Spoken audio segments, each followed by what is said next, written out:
40 mlynedd yn ôl, ffurfiwyd cynghreiriau annisgwyl rhwng y gymuned LHDTC+ a'r gymuned glofaol, a daeth y ddau gymuned at ei gilydd. A heddiw ni yma i ddathlu y fyndod hynna wrth wneud rhywbeth unigryw a spectacular.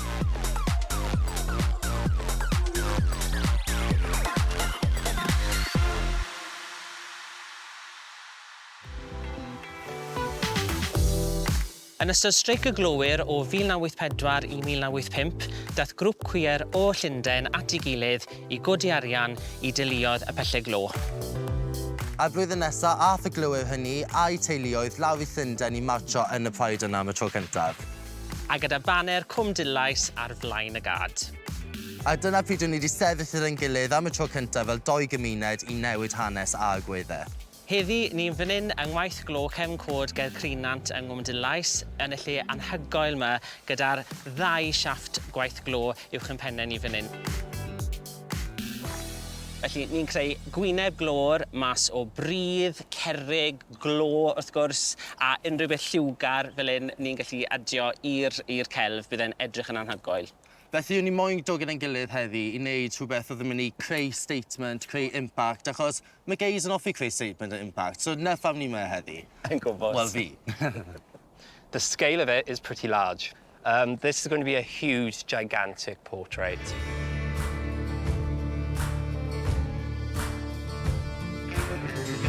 So I'm very excited. I've never worked with a team before, so this is a first. This is very exciting. Mae'n grêt i fod yn rhan o heddi. An opportunity to meet new people and be part of something that's going to look amazing. Byth wedi gwneud rhywbeth fel hyn o blaen, ond fi mor falch i'w cael ymuno i mewn gyda pawb arall. Dim bob dydd fi sy'n gwisgo hanes fel hyn, dod mas i fas yn y haul a gweithio gyda masif tîm o bobl fan hyn i wneud rhywbeth anhygoel, felly fi mor cyffroes.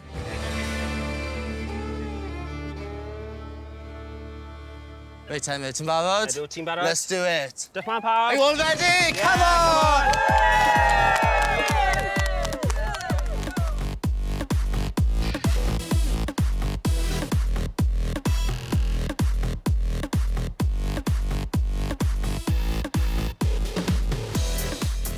Jyst gyda hwn i'r ran bach na fyna. O, ie, mae'n gweld, ie. Ti'n gweld? Ydw, ie. So na beth yw hwn, so ni'n neud y padyn na, so mae eisiau literally fel llanw hwn lan. Llanw hwn lan, ie.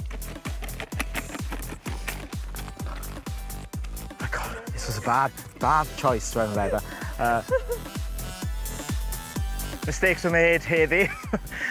Mae'n poeth iawn yn y lled o heddi. Fi'n tymed bach yn sweaty, ond mae'n oce.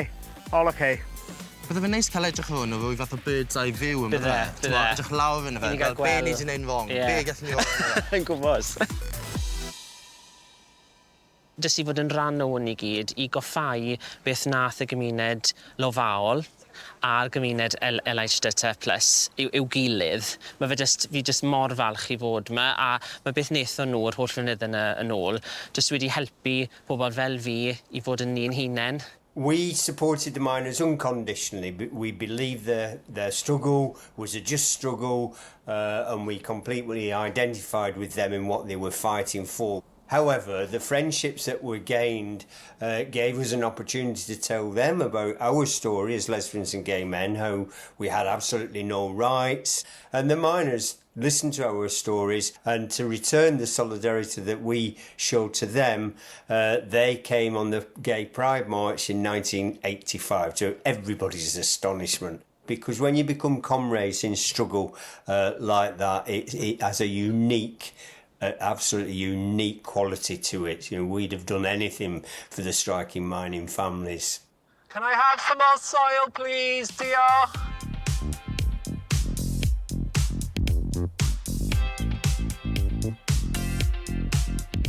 Okay, come on, boys, come and help. Come on, boys. Okay, so we're using the bark now instead of the soil. Right. Wel, ar y foment, ni wedi rhedeg mas o pridd. Ydyn? Felly, ni wedi resorto i ddefnyddio bach o bark.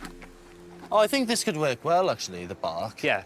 Because it does actually give us some more definition, doesn't it? It does, yeah. It looks really nice. Bit of facial stubble. I haven't worked with anybody like these two before, but they're great.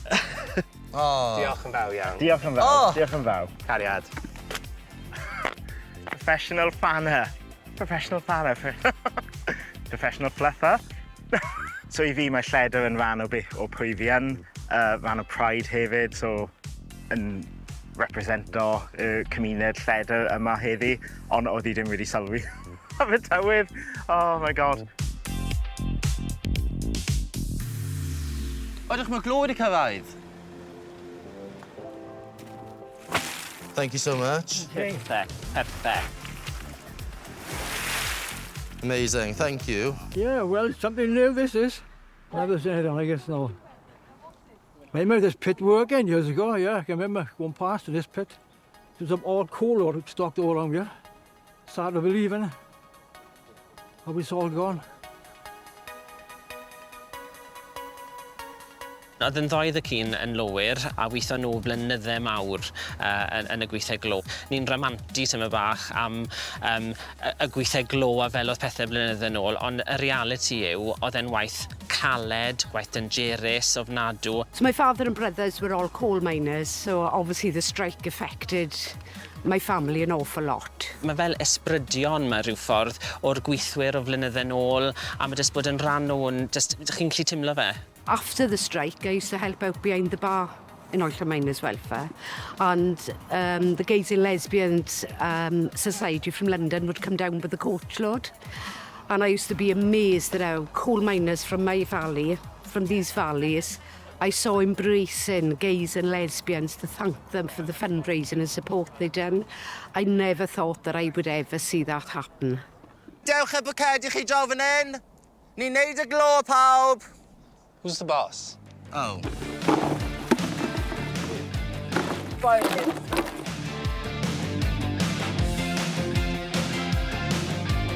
Si, fi'n chwysu llefydd, o'n I ddim yn gwybod oedd yn bosib. O dan hyn, fi'n completely commando, i fod yn honest. Mae popeth dal yn poeth, dal yn moist. Almost golfing though, so let's get on with it.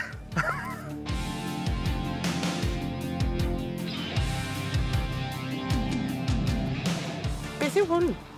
Wel, so hanes yw hwn. Oh, right, OK. Ond mae hwn fel y peth, fi'n credu bydd y pobl yn gwisgo yn y stafell wely. OK. Ond fi wedi gwisgo fe fan hyn i chi heddi, OK? Mae'r glas yn meddwl bod ti'n actif iawn, wedwn ni. What, yn redeg? O, wel, gallai fe fod, Catrin, gallai fe fod. Rhaid pawb i ôl, popeth sy'n lliwgar i ni gael llanw hwn lan yn lliwgar i gyd. So mae dyn ni lot o pride flags fan hyn, lot o thiwiau gwahanol, sequiny dresses.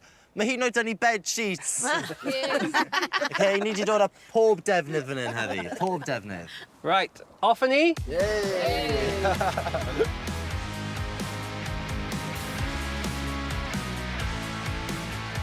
So I brought some sparkly things just to give a bit of vibrancy to everything. Fi wedi dod â print o calon rhydd, graffeg nes I ddadlunio ar gyfer EP fi. So mae hwn yn symboleiddio un dydd llwn ni gyd fyw yn rhydd. Y reswm des I ar hat yma heddi yn amlwg achos mae'n sparkly a lliwgar jyst o'r personoliaeth fi a pawb arall fan hyn heddi. Fi wedi dod â fflag lledr I roi yn y lamp. Heddi oedd pobl lledr a dechrau o Pride yn Stonewall. Mae fflag yma yn personol I fi, mae cynrychiol I fi, mae calon mawr gyda fi a mae calon ar y fflag yma a mae rhan o Pride a fi yn rhan o Pride a fi ddim yn mynd unman. Mae pêl rygbi di fi fan hyn achos o'n I wedi ymuno gyda clwb rygbi Llychlynwyr Abertawe yn ddiweddar a hyd yn hyn mae bod yn rhan o'r tîm jyst wedi dechrau newid yn fywyd I yn hollol. Fi wedi bod trwy lot dros y blynyddoedd diwetha a jyst mae bod yn rhan o'r tîm, o'r gymuned hyfryd jyst wedi helpu fi siwd gyment. So I am going to add the fully inclusive pride flag onto the centre. It's been with me on many marches of my own and many prides that I've hosted myself, and I've been wearing it all day whilst creating this artwork, so it means a lot to me.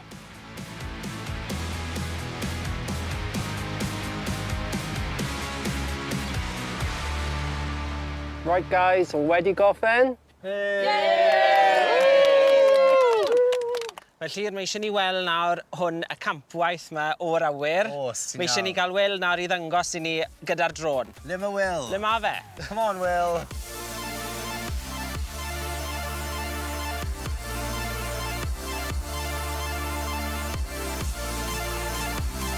Oh my god! Oh my goodness! Okay, that is amazing. Oh, wow! That's the best thing I've seen. Wel, o'n i ffili credu, fel oedd yn edrych o'r drôn. Yeah, y wrinkles a popeth, and amazing. It's just so incredible. I can't believe how well it's worked out. It's brilliant. Fi'n teimlo gret i bod y man y hwn, i cyfrannu y hwn. Oh, I just thought it was amazing. It was just wow. So oedd gweld hwnna, oedd dim les i'n emosiynol, mae rai fi wei. Mae fe'n gofeb hyfryd i gofio'r glowyr yn gyntaf, wrth gwrs, a beth eithon nhw drwyddo, ond hefyd am beth nath y gymuned LHDTC ar y pryd, a jyst i goffau 40 mlynedd o'r ddoi gymuned yn gweithio dy gilydd. Mae fe'n berffaith. Mae'n eich chi teimlo rhan o rhywbeth pwysig. Ydy. O, da iawn. Job da, job da. Da iawn, pawb. Da iawn, Da iawn chi, pawb.